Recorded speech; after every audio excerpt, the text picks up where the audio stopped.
me in McChicken, motherfucker. You're fucking lucky about that. You had time to grab it out though. Jordan had time to grab everything else out. He got the CD player. Yeah. Yeah, he fucking took the speakers. No, he got one he 6x9. took like two. Yeah, he took like 1 or 2 speakers out. It's probably two 6x9s. He even got the fucking CD case.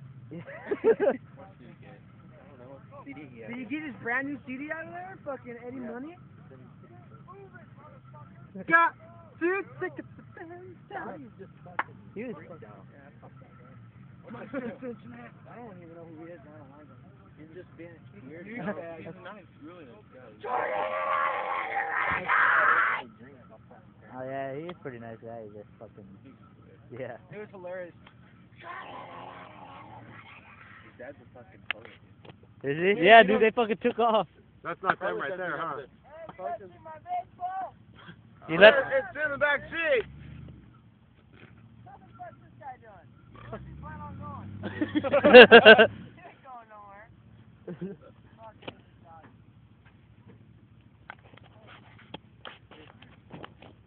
I ain't got my part.